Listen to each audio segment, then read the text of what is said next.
So then welcome to lecture 12. So today we will continue on talking about neural networks.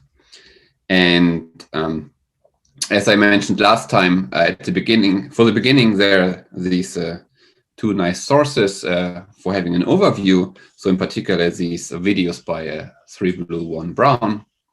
So maybe some of you, I hope, had a look at this, because in this video lecture, he also explains roughly what we will do today, namely this back propagation to calculate the gradient for the cost function of a neural network. So, what was a neural network? A neural network was something like this here. So we had a lot of vocabulary, and I will recall. So there will be the notion of an activation function, which usually just means a function from R to R. And a neural network has a shape like this, where we have different neurons, and each neuron has a weight vector and so-called bias and an activation function. But then we, instead of saying that we collect these for a neuron, we collected these for a layer at once. And therefore, each neuron here had a vector, and combining them for each layer gave us then a matrix. So the more general picture is this here. So if we have a neural network with some layers, then for each layer, so let's assume we have R layers, where the input layer, the input data, like for example, we had this, if we have a picture of a cat or a dog, we can put them into a vector, and this vector will be the output of the input layer. But this input layer will not have these weight matrices and bias and activation function. So therefore now we just consider the layers after the input layer. And so for each layer, we will have a weight matrix, and we will do it more explicitly in a second. We have some weight matrix which basically tells us if we are here. So this is the first layer. So here we have layer 0. So this is here the case I0, and here's I1. And the weight matrix basically just says how these values here from the input layer, how we weight them to calculate the value of the neurons in this layer here. And then for each neuron, we also have a bias, which for each neuron just means a number. And here in this case, in this picture, we have M numbers, which means that in this case here we have M neurons. So here in this picture, M is the number of neurons.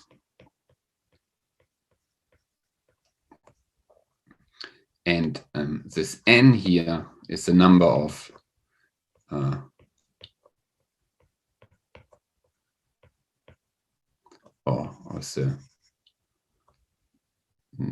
let's say number of neurons of the previous layer.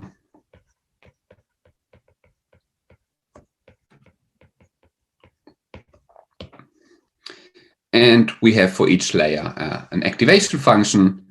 And then we introduce the so-called linear part of this neuron, which is calculated by taking the values of the layer before. So for example, here, if we start in the input layer, in this picture here, we have n values, x1 up to xn. This is a vector. So this here is a vector x1 up to xn.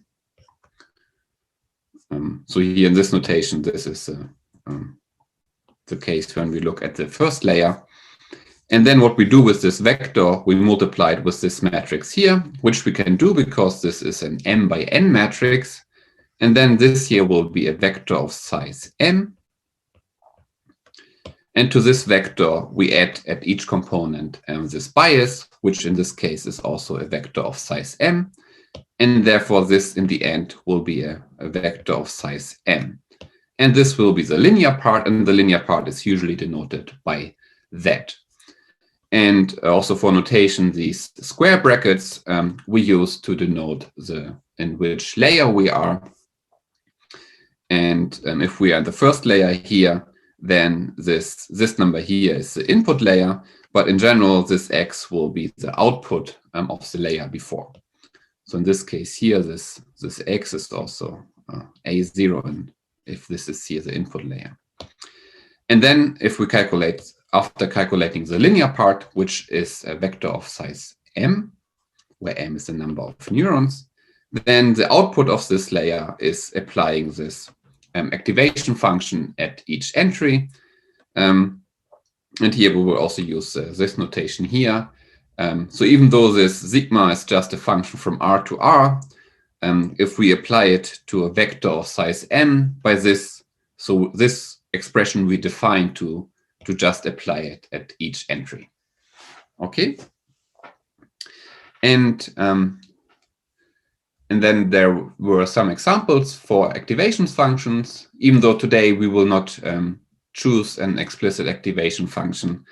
But there are these two famous ones. So for example, this so-called rectified linear unit is a function from R to R, which if you plot it, R to R, just takes the maximum between the 0 and the input, which just means if the value I plug in is negative, I set it to 0.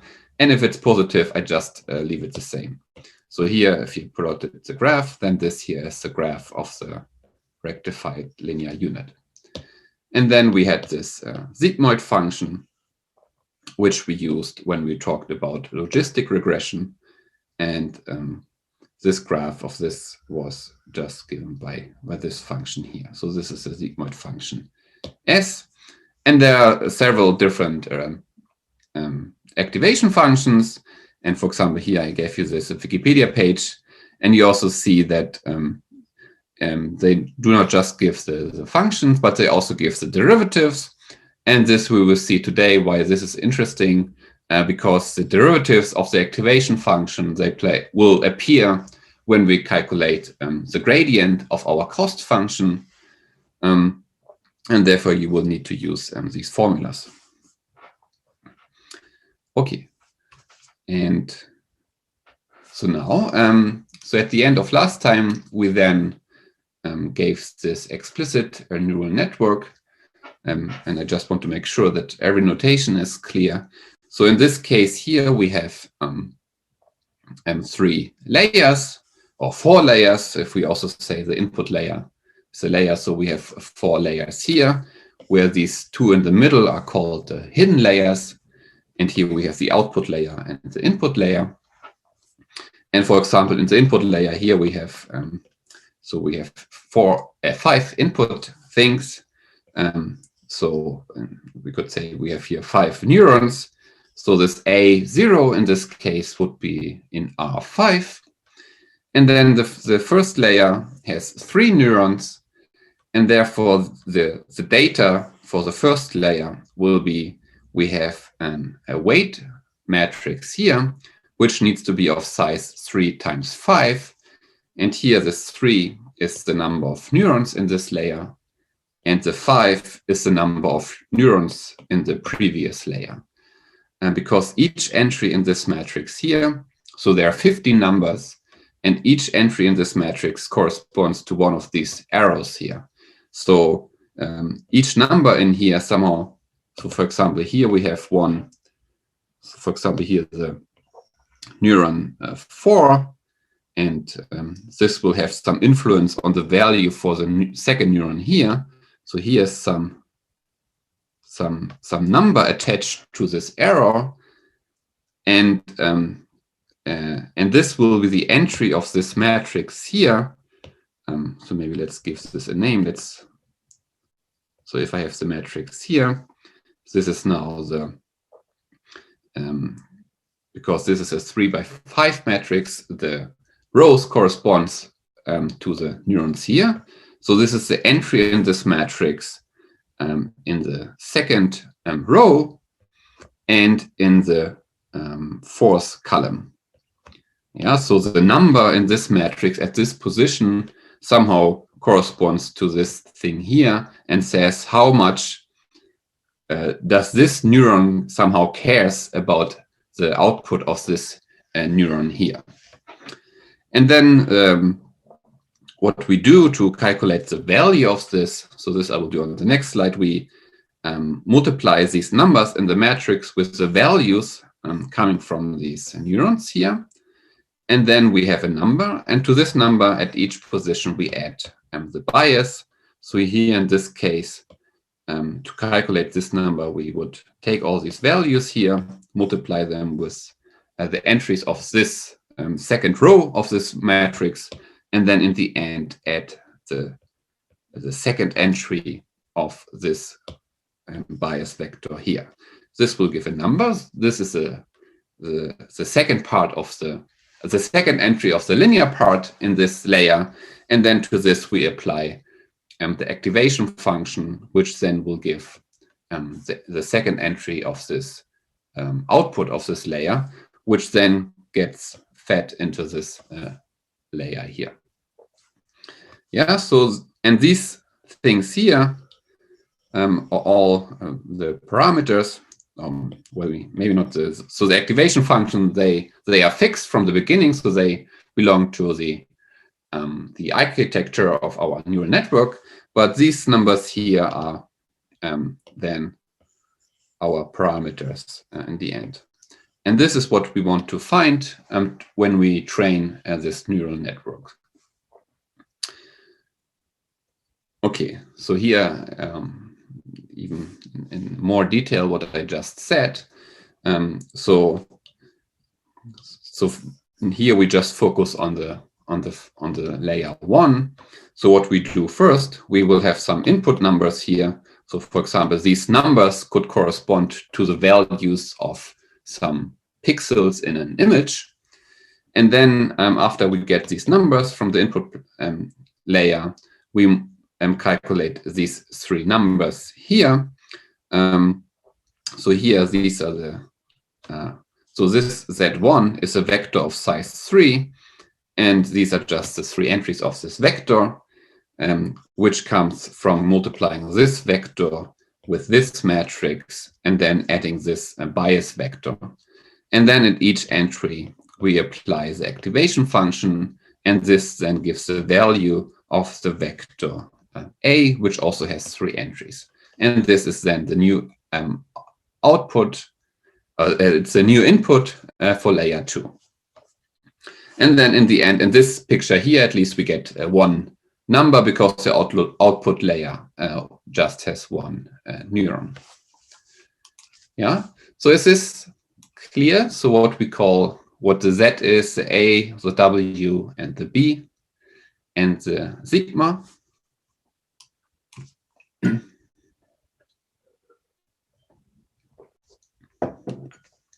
Okay. And in this example, we can now count. So how many numbers do we want to find? Well, in the first layer, we have 15 numbers in the matrix and 3 numbers here. So here we have 18 things we want to find. Here we have 6 numbers in the matrix. So this corresponds to these 6 things here. And we have 2 biases. So we have 8 numbers. And in the last thing here, we have 1, 2, and the bias. So here we have 3 numbers. So in total, to train this neural network, we want to find 29 numbers. And so how do we train this? Well, as I mentioned before, this will be similar to what we did when we talked about linear regression. And there we used this gradient descent algorithm. So, but first, let's recall the notion of the cost function. So our neural network, what we want to approximate is a function, a vector valued function from Rn to Rm. So in our example, this will be a function from R5 to R1. because these numbers here just mean, so n is the number of input neurons and m is the number of output neurons. And in general, a neural network will be a function like this. So with the old notation, in this case, this Rn is our feature space, and this Rm is our output space or label space. And then a training example is just a tuple of these two numbers. So for example, if this neural network is a dog-cat classifier, or maybe just in this case a cat classifier, let's say a yes or no, because maybe in this case here we just have a number R, and then a training example is a picture of a cat given as a vector in R5. Well, maybe 5 pixels is not enough to really draw a picture, but let's assume the input is R5, and the output will then be a number. And then here a training set will be a collection of training example where maybe some of these x's corresponds to pictures with a cat, and then the output will be 1. And then maybe there are some pictures without a cat, and then the output will be 0. And for a fixed training set, we then want to define a cost function. So in general, a cost function will then be a map from the space of parameters to the real values. And what we want to find is for which parameters this cost function is minimal. Yeah, so in our example,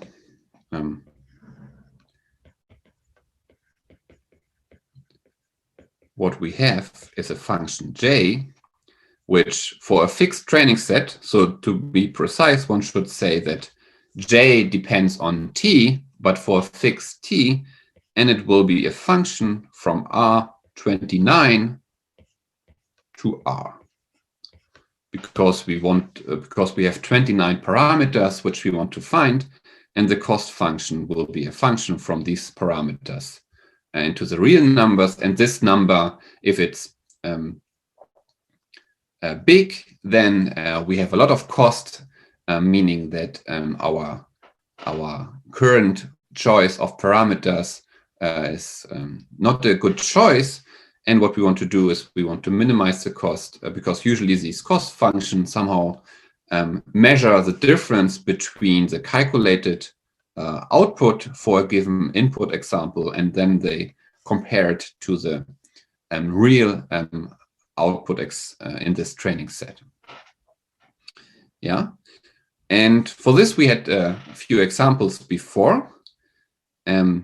So for example, in the case of this linear regression, we had this hypothesis. So this here now corresponds, well, we had this hypothesis which depended on some theta, which are the parameters, and this corresponds now to our function f. And what we did is I changed notation now here. So t is now the number of trainings example, and we take the sum over all trainings example, and then we plugged the feature of this trainings example into this function depending on these parameters, and then we took the difference to the output in the trainings example. It took the square and summed this up, and then so this is the sum of squares. And another example we had when we talked about this logistic regression, and there we defined what we called log likelihood, and the log likelihood was this part here without the minus sign. So this we called small l. So without the minus sign, what we wanted to maximize is this log likelihood, because this measured how likely is this training example given this parameter theta. But instead of maximizing this L, we can also minimize the negative. So therefore, this here can also be seen as an example, as a cost function we want to minimize. Yeah. And so these examples can also be used for our neural network, but what I want to explain today will be independent of the choice of the cost function. And so if we have a cost function, so in our example, we want, for example, to try to find a function like this. And the main idea to minimize our cost function is to use this algorithm of gradient descent. And for this, we start by we start with some parameters, which maybe are terrible choices. So for example, we could say all of them are 0, or we assign to them some random values. And then we want to change them a little bit to make our cost function smaller. And the idea was that if we calculate the gradient of a cost function, then the gradient shows in the direction of the steepest ascent. So it shows in the direction where the cost function would increase if we walk in this direction in the parameter space. And therefore, what we want to do is we want to go in the opposite direction. So the update rule will always be that we calculate the gradient, so we see in which direction do we get and the highest increase of our cost function. But then we take a negative of this, so we look in the other direction. So in our example, this thing here, so everything here, this theta will be an element in R29. So this is in a 20-dimensional space, which we cannot imagine, but this gradient here will also be in R29, and this will show in the direction of the highest increase of the cost function, and then we will subtract this from the current theta, and we can then include a factor alpha, which says how fast we change or how big the step is we are going to take. And then there was this picture here. So for example, in this picture, we just have 2 parameters. And for here in the beginning, we maybe have, so this here is a graph of some cost function. And here we have some starting values for theta 0 and theta 1. And at this case, when we calculate the gradient at this point, then the gradient will be a vector in 2 dimensions, which in this case, if I would draw it, would maybe show where this here is now. At this point, it draws a gradient because it shows somehow in this direction here. But in this case, then one goes in the opposite direction, because here, if you do it at every step, at some point, you maybe end up in the minimum here. But in this case, you also see that you have several local minima, and if you are unlucky, then maybe you end up in this thing here. But even though maybe here is a better place to land in. Okay. So this is the main idea. So now we need to ask ourselves, how can we write down the cost function as a gradient of a cost function for our neural network, and what is the best strategy to calculate this? So do we want to write down a function which depends on 29 variables, and then do we have some messy formula, or what is the best way to calculate this, maybe layer by layer? So yeah, so in our example, as I said, we have 29 parameters, and therefore we have a cost function from the R29 to R, which we want to minimize. And therefore what we want to calculate is the gradient. And the gradient was a vector. So in this case here, this D is 29. So this is maybe here then, so 1, oops. So let's say 1, 2, and so on. So this is a vector of size 29, and at each position, I just take the partial derivative with respect to each of these parameters. Yeah. And the main idea to calculate this thing is the so-called backpropagation. And this basically means that we will do it layer by layer. So the value of the cost function will depend on the output, and the output depends on the last layer. And therefore, we can first ask for the partial derivatives with respect to the parameters which correspond to the last layers. This we can then calculate. And in this calculation, there's a part which we can store. And then if we ask for the derivative with respect to the previous layer, we can use this number and don't need to do some calculation twice. So the basic idea here will be do it here. So yeah, maybe let's draw it bigger, and maybe let's copy the neural network we had.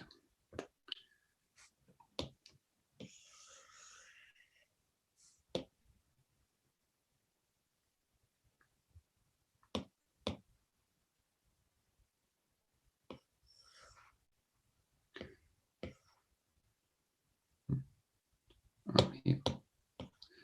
So here we had this example here.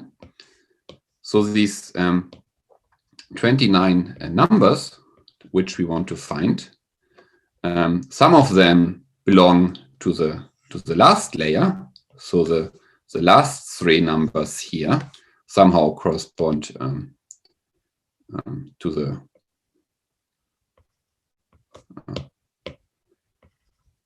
layer 4 or layer 3.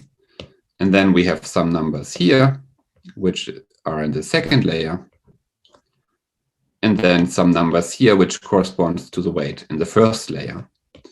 And the idea will be that we first calculate the partial derivatives of the cost function for this layer.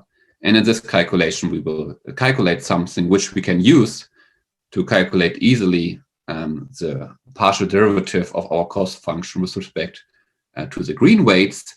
And in this calculation, we will also calculate some number which we can save and then use in the calculation of the partial derivatives with respect to the weights from the first layer. And with this, we can then calculate the gradient, and then we just use the gradient descent, namely just remove this vector we have here from our weights, and this will lead us in a better direction, because this will minimize our cost function. And for this, we will need to use the chain rule. But first, so what we will always assume is that we have some training set. So we have some training data which will be used to calculate the cost function. And what we can do, so maybe also copy here our neural network. So for each of these features in the trainings, for each trainings example, I can feed this into this neural network with the current parameters we have, and this will always give me some output A3. So for each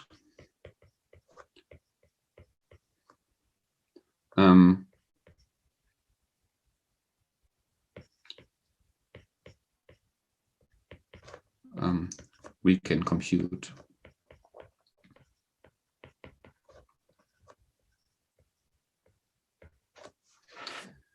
and this is called a forward pass, because what we do is we just pass it through the neural network and get a number. And then what the usual cost function will do, it will compare this number here, compare this with the corresponding yj, where this j here goes through all trainings examples. Yeah. But as I said, I will not care about the explicit j here. But for example, in this case, we could also take the sum over all trainings example and then take the difference of this y and this a and take it to the square, for example. And this would be one example for the cost function. Or we could also use this logistic cost function we used when we did this logistic regression. And yeah, so, and my plan today was to not do it in generality like this, because I think to get the main idea, I just want to do it in one dimension. So usually the derivatives which are involved in this picture here are in higher dimensions. But I think the main idea of this algorithm can be understood purely by just having a high school background, meaning just taking the derivatives of function from R to R. So for this, we need to assume that we really have a simple neural network. But then next time, we will talk about these higher dimensional derivatives, where you talk about the Jacobian. So if I have a linear function, and there, instead of having the derivative being a number, the derivative will be a matrix. But I want to avoid the confusion that you will need to think about transpose and what size do these matrices have. And I want just to show the main idea of this algorithm. And what we will use is the chain rule. But maybe, well, I hope I don't need to recall this, but let me recall this a little bit. I mean, if I have a composition of functions, let's say I have h of x, which is f of g of x, then of course, if I take the derivative of h with respect to x, then this is the same. Or maybe let's first use school notation. So in school, h prime, we say, is f prime of g of x times the derivative g prime of x. And with this notation here, so this just means that I take the derivative of f with respect to g. So this just means that I don't view this as a function here. I just view it as a variable to which I take the derivative. And here I then have g d dx.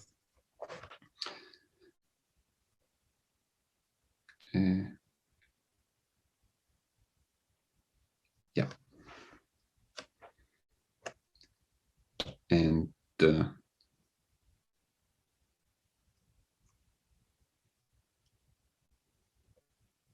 yeah, so this here, I mean, what I could also write here is this is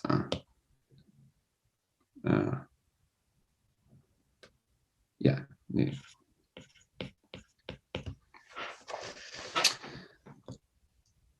Okay. So, and if there would be another function inside here, then I could just add more terms here. But yeah, so now let's do a really stupid simple example.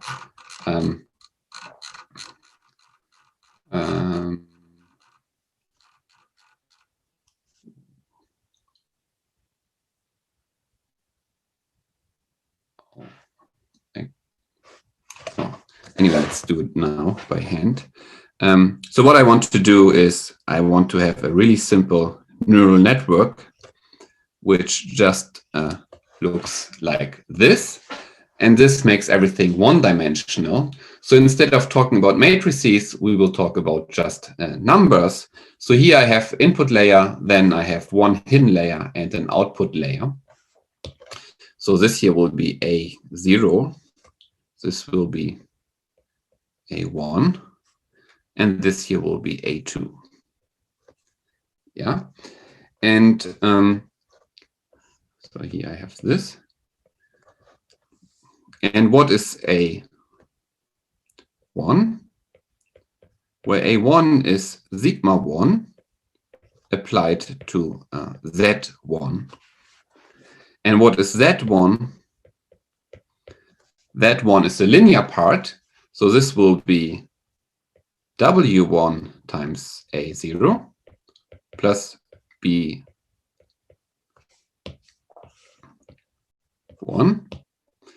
And similar here, A2, the output will be sigma 2. So this will be some activation function times Z2. So this is the linear part. And Z2 will be W2, which in this example here is just the number times A1 plus B2.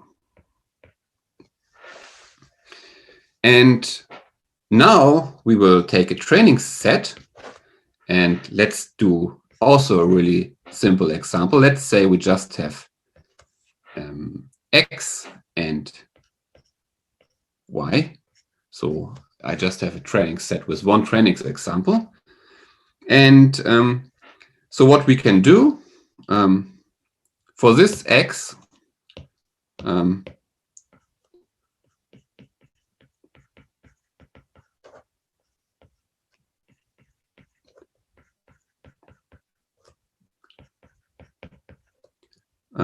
we can calculate the corresponding A2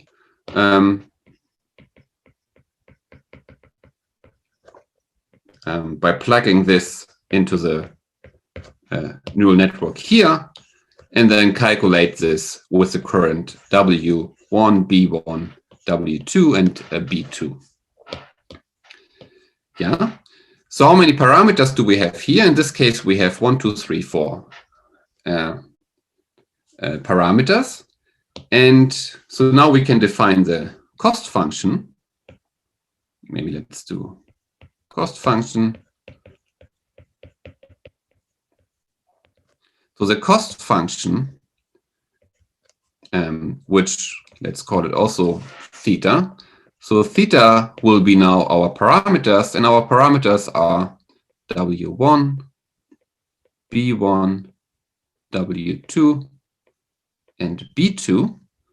So this will be a vector of size 4. And for example, we could say this is just, let's take 1/2 A2 minus Y squared. So here this A2 is the A2 coming from the X, and we can subtract it from the real Y and take the square and take 1/2. And now what we want, we want to calculate the gradient of this cost function. So here this function J is a function from R4 to R. Right? So for each choice of these numbers, so if you give me these 4 numbers, then we can calculate this A2 by plugging this X here into this neural network. And then this number here is calculated by using these 4 numbers, which you plug into this function. This gives an output, and this we can subtract. Then we can subtract the corresponding trainings feature, trainings label, and take the square. And if they differ a lot, then this number is big. And what we want to minimize is this function. function here. And therefore, what we want is we want to calculate the gradient of this function, the nabla j at the parameters here. So what we want to calculate is this j, the derivative with respect to w1, del with respect to b1, del j with respect to w2, and then del j with respect to b2, and then evaluated at these theta. Yeah, so this is what we want to calculate, because if we can calculate these values, then we can take this vector here and subtract it from this theta, or maybe first multiply it with some learning factor alpha, and then subtract it from this. So with this, if we can calculate this, the new theta will be the old theta minus the gradient here, or let's say minus alpha times this. Yeah, and for this example, it's not important that we take this function here, but in general, yeah, it will be some function where we can take the derivative with respect to this guy here. Okay, so how can we calculate these numbers? And as I said, what we want to do first, we want to calculate the entries here, which correspond to the last layer. So we want to calculate, for example, del j with the derivative with respect to w2. So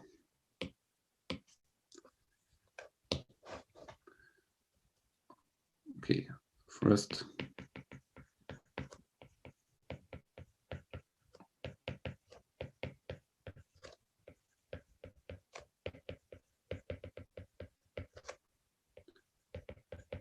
with respect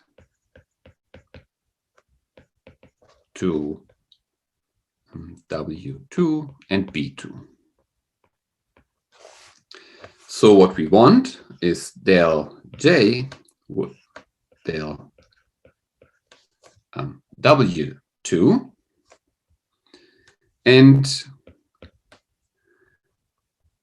now we need to go see all these compositions of functions which appear here. So first, so how can we connect this weight w2 to the value of this function j? Because j is given by this a2, and a2 is given by sigma of z2, and z2 is given by this thing here. And here we have w2. And this will be now the idea that we will use the chain rule now in several ways. So instead of taking this, we can take first the derivative of j with respect to a2. So here you can think now a2 is just a variable, and this is a function in a2. And the derivative with respect to this thing is quite easy, especially in this case here. And now you can view a2 as a function which depends on z2, for example. So we can now here take the derivative of a2 with respect to z2. And this basically just means that we want to take the derivative of our activation function, because a2, the dependency of a2 on this z2 is exactly our activation function. So this here I can maybe already write. So this is just the activation function sigma 2, and there we take the derivative and just leave in Z2. And also, maybe after this I will write this. And now Z2, this is a function which depends on W2. So this here at this stage, we can now calculate the derivative of Z2 with respect to W2. Yeah, and here this is exactly the chain rule that the derivative of J with respect to W2 can be written like this. So you can really think of, so maybe this is some of the physicist way of doing this. You can cancel out these derivatives and in the end have the same derivative here. Yeah, and each of these parts we can calculate. Why? Well, in this case here, well, for example, in this specific example, if I take the derivative with respect to A2, well, then I just take the 2 here in front. This cancels out. And yeah, so in this case, I just get A2. Or maybe let's use color here. So this is A2 minus Y. So this corresponds to this part times. And here, this is the derivative of A2 with respect to Z. So this is just, so if you, this part, this is just the activation function, the derivative of this, where we plug in Z2, sorry. And this value we also have because when we calculate this here for a given x, we can calculate this thing here, and therefore we have all these numbers. So we can plug this number here into the derivative of our activation function. And here we also see why we want the derivative of the activation function. And then the last step here, the derivative of this Z2 with respect to W2, where this is just as a number A1. So this here is just A1. Okay, and all these numbers we can calculate, and therefore we can calculate this entry here. And now, similar if we would take dj, the derivative with respect to B2, the idea is exactly the same. We could take this one here, A2, A depends on Z, and then here, the Z2 depends on B2. In this case, everything gets a little bit easier because in this case, it's exactly the same. But here, the derivative of Z with respect to B is just 1. So this here is just 1. Okay, and therefore we have these two numbers, and this thing here is finished. And now, so we get these entries which correspond to the last layer. And now let's see what happens if we want to calculate this entry here. And then we should see what we can use from the calculation we did before, because some of these parts will appear again and we can use them. So we want now the derivative of J with respect to W2. Well, and now we go a long way, but it will be a similar way, because from W, so from J, the first dependency is maybe I should copy this here.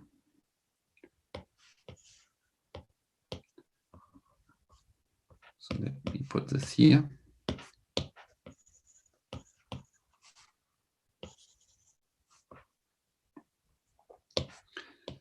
So the first thing is we can calculate this with respect to A2. A2, we can calculate the derivatives with respect to Z2. Z2, and now comes a little bit the difference. I mean, in the end, we want to, oh, sorry, I want W1 here. I mean, W2 we did, right? We want the W1 for the first layer. And so we want to end up here. So here, instead of taking the derivative with respect to A, instead of taking the derivative with respect to W, we now take the derivative with respect to A1, because then A1 we can go to Z1, and Z1 we can go to W1.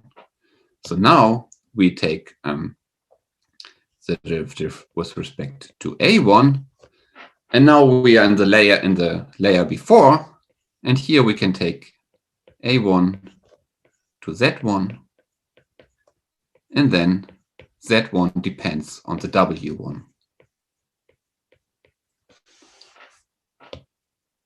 Yeah, so we started with J, and we want the dependency of J of this W1, and we go the way to A2, from A2 to Z2, from Z2 to A1, which then brings us to the layer before, and then we go to Z1, Z1, and then we have the dependency on W1.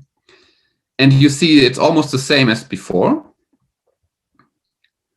but just the beginning is the same here.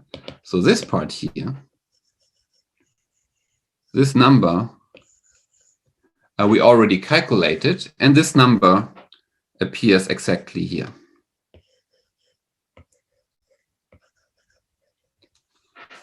Yeah, so we can use again this number, which we calculated and saved at some point, and we can use it here.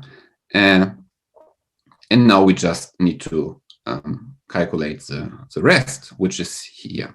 So the only difference is that at this point, Z2, instead of going to get the dependency on this W2, we now go to A1, which then opens the door to the layer before.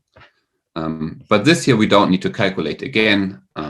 We can use this calculation as, because this number here, we calculated. And then we just need to calculate these numbers.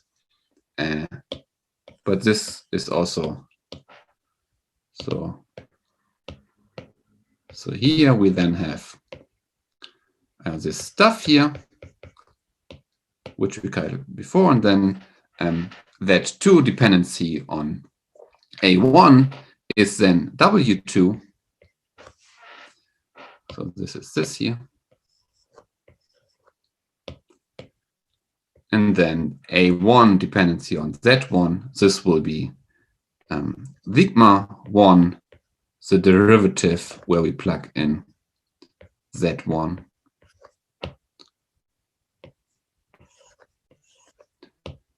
And then in the end, this here, Z1, the dependency on W1, which is A0.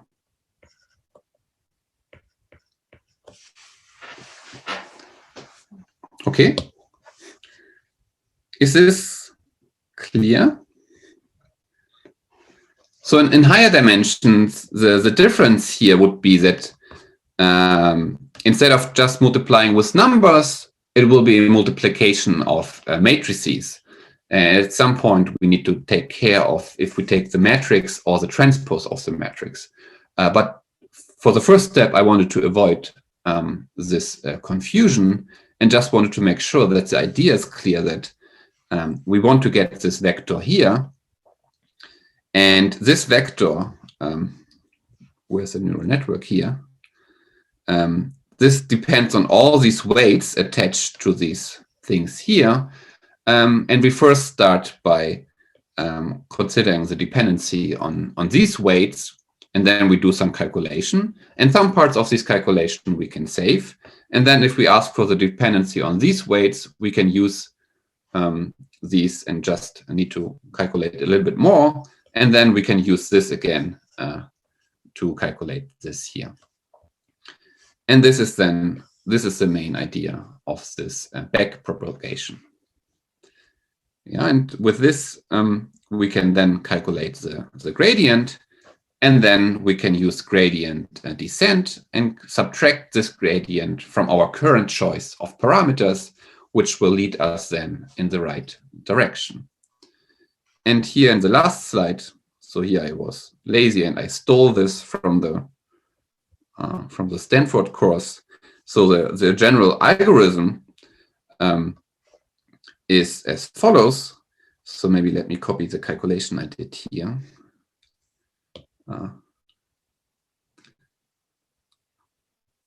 So we had this pink part, which we can use again.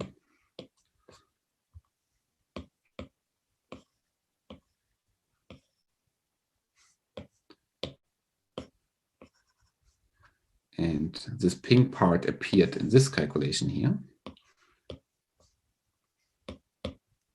Oops.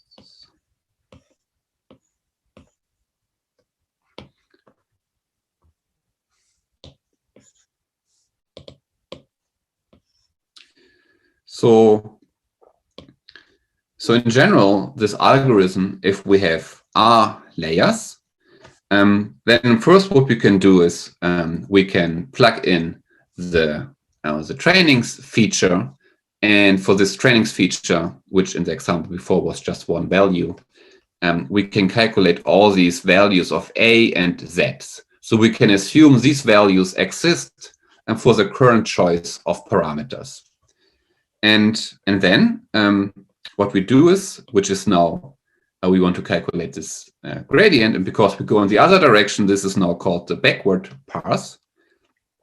And so for each layer, where we go from R to 1, so we start at the last layer, if we are now start in the last layer, we first calculate the derivative of our cost function with respect to Z2, and this we call with respect to ZR, the last layer, and this we call delta R. And this is exactly what the pink part here is. This, with this notation, would be delta 2, because this here is exactly the derivative of J with respect to Z2.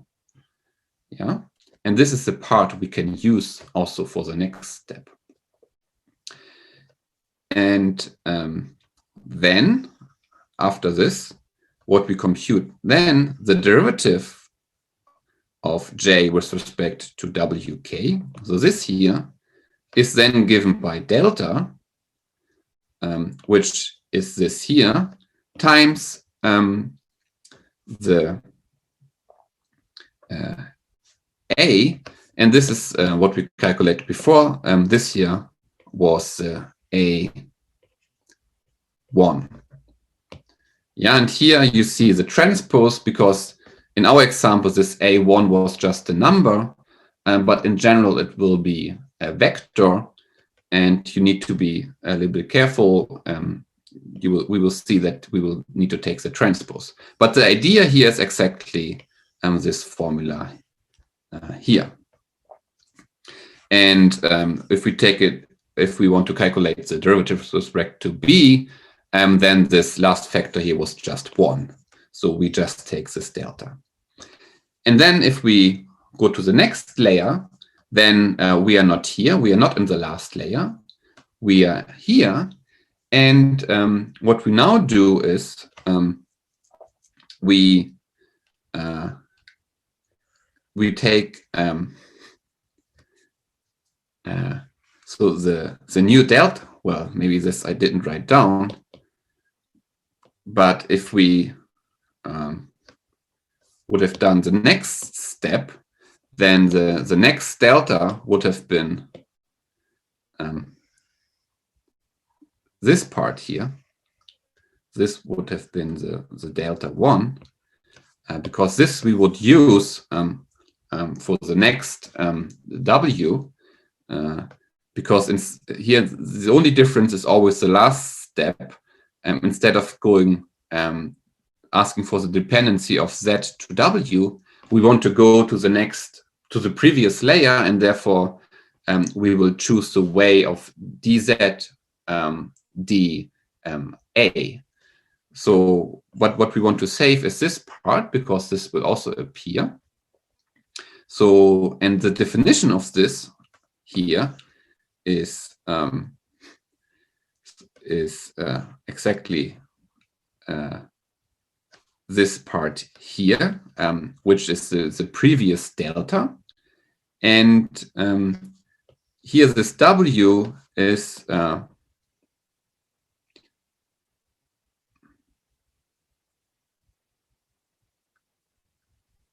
this W is exactly this part here, because if I take the derivative of Z with respect to A, then here in this example, this is W1, right? So we see this multiplication also appears here. And this strange notation here just means component-wise multiplication. So in this example, what they use is for the activation function, the rectified linear unit. And here, so this is the derivative of the activation function, which in our case is this here. So this A, the derivative with respect to Z, is exactly the A. The dependency is the activation function, and this is exactly this part here. So you can see that this general algorithm is exactly what we did in this single case, except that in general, numbers will get replaced by matrices. But the main idea is really just that you use the chain rule. If you want to get this entry of the gradient, then you ask, how is the dependency of this cost function on this parameter? And how can I go to this parameter? And it's always I go from J to A, from A to Z, from Z to A, and then I can land at this W at some point. Yeah? Okay.